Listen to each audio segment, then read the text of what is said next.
Kia ora koutou and welcome back. If you're continuing with our module, we're turning ourselves towards student engagement. How do we make sure that our students are part of the process? Again, it goes back to being a relational school. Restorative practice is relational culture. So when we do things, we do it in the context of relationships, and the relationships we're forming, building, maintaining, and sustaining. So let's have a look.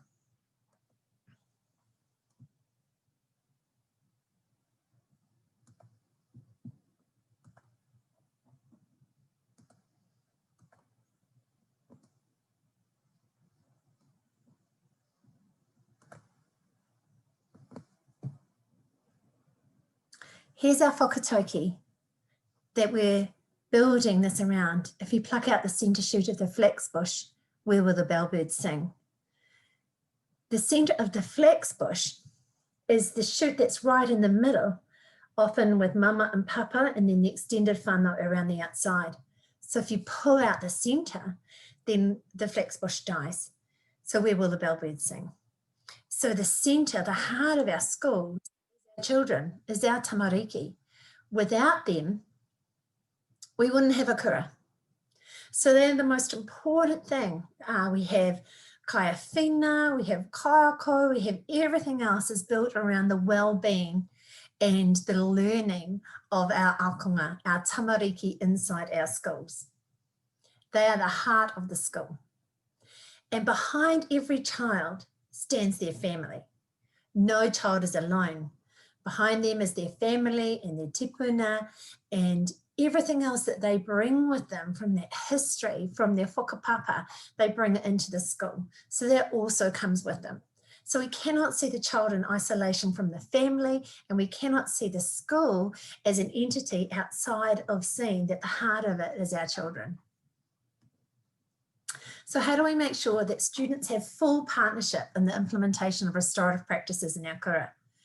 What we're often seeing is that schools adopt restorative practices and train their staff, their kaya whina, their support staff. And they sit with the mahi for a while, and then the next step comes to, well, how do we tell parents about this? But there's never actually a deliberate process to tell students about this. We take it on as for ourselves as professional learning and development. But this mahi is not just about one. It's not just about one stalk of the flax bush. It's about all coming together at the same time. And if this is good for us, it's good for our kids to understand and know. And I don't mean just putting something up that says we're a restorative school, but intentionally and deliberately making decisions to tell our children about the social window, discipline window, to tell them about scripts, to give them as much in their kite of knowledge as we have, and to share that with us. So what are the possible roles for akonga and our kura, and when and how can we engage them in the process? So we're always better when we pull up more chairs to the table, or as my colleague Greg says, if our young people aren't in the room, how is it about them? So what should we do? What is the role for our students? Well, that's not actually something I can tell you. You need to come to that understanding, but I think we need to be sure that when we're telling our staff and when we're informing our parents, that we are also conveying and deliberate acts of decision-making, we're also telling our students and allowing them to become leaders in the community. So they get to make decisions, and we provide opportunities for them to have their voice. Research indicates that students who believe they have a voice in school are 7 times more likely to be academically motivated than students who do not believe they have a voice. And this is the same with restorative practices. There's a famous saying that says, thank you for inviting us to dinner, but at what time did you pull out our seat? And that's often that there's been an entree, there's been a main meal, and then after dessert, students are invited in at that point. It's for reflection as to shouldn't the students be invited right at the beginning of the meal to sit down at the table to talk about what this is, how it might affect them, how they might have a role in it, what role do they see for themselves, what would they like to know, and letting them have as much voice in the process and learn with us. it moves away from that colonist viewpoint that as a teacher, I need to be the expert and become the expert before I can share my knowledge with others. Whereas with this, we're all learners together. We all come to it at the same time. We all share the kaupapa at the same time. We do the mahi together, and we unpack and build a community of understanding all together at the same time.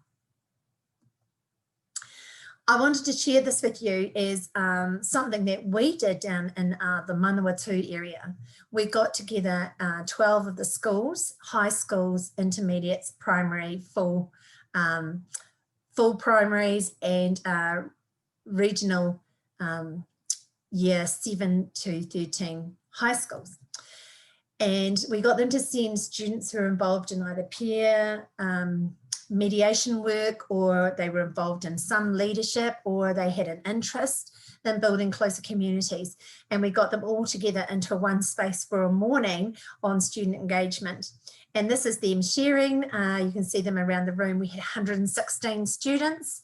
So it was a pretty packed space, and they worked together to share understanding, build community, and explore what the role they felt that they could have within their schools. And we talked to them about restorative practice, about everything that it meant. We showed them the social discipline window. We talked about it in relationships that they might be in with their friends, what it would mean to have a to friend and a for friend and a not friend and a with relationship, and how they could see themselves in that. It was a great morning.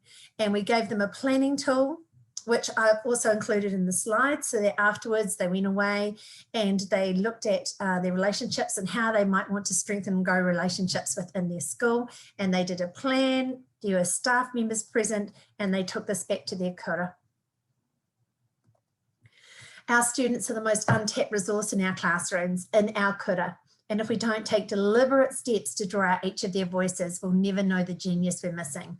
I love this because it kind of encapsulates what we're trying to do here, is to say the students have a voice, they have ideas about how to improve relationships within the classroom, how to improve relationships in their peer groups, how to improve relationships in the school, how to improve relationships with their teachers. But if we never bring them to the table and ask them, we'll never hear that voice. So hopefully, as you've worked your way through the module, or as you begin the module, this will give you a little bit of an introduction about what you're going to be seeing. We believe that students are at the core of school systems. The student experience is the centre of our schools. Therefore, it's important to hear from them. We know better than teachers what the best project would be, because we experience this environment every day and teachers don't. We know more about the school and what goes on than teachers do. That's a quote from some students. There's some really challenging ideas here, things to think about. How can we make sure that students aren't passengers in this process, but they are at the table with us? If it's good mahi for us, it's good mahi for all. Kia ora team. Go well.